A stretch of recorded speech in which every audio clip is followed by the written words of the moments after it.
ఈ వీడియోని చూసే ముందు మా 9 రోజెస్ ఛానల్ని సబ్స్క్రైబ్ చేయడం మర్చిపోకండి. మరిన్ని లేటెస్ట్ అప్డేట్స్ కోసం పక్కనున్న గంట సింబల్ని క్లిక్ చేయండి. మీకు రోజా సినిమా గుర్తుంది కదా?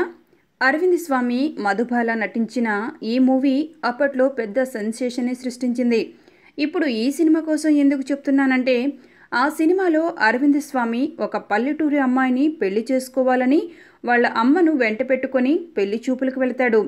పెళ్లి చూపుల్లో అమ్మాయిని చూసిన అరవింద్ స్వామి అక్కని బదులు చెల్లులైన మధుబాలని పెళ్లి చేసుకుంటానని చెప్పి అందరికీ పెద్ద షాకే ఇస్తాడు.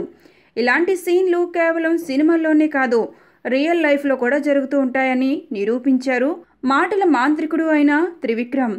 ఇక అసలు విషయానికి వస్తే, కుటుంబ బంధాలను కళ్లకు కట్టినట్టు చూపించే దర్శకుల్లో త్రివిక్రమ్ ఒకరు. ఆయన మాటలు వింటే చాలు ఎన్ని పుస్తకాలను ఈయన మింగేశారో అనిపిస్తుంది. ఆయన పెన్ను నుండి జాలువారే ప్రతి ఒక్క డైలాగ్ కూడా మనలో ఎంతో కసిని పెంచుతుంది. మనుషులను ప్రభావితం చేసే అతి కొద్ది మంది దర్శకుల్లో త్రివిక్రమ్ కూడా ఒకరు.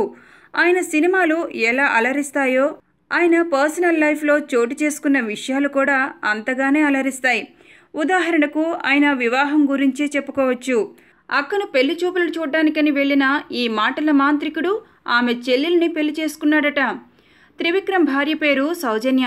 సౌజన్య పాటల రచయిత. సిరివెన్నెల సీతారామశాస్త్రి మేనకోడలు ఈమె. సౌజన్య శ్రీనివాస్ ప్రముఖ క్లాసికల్ డాన్సర్.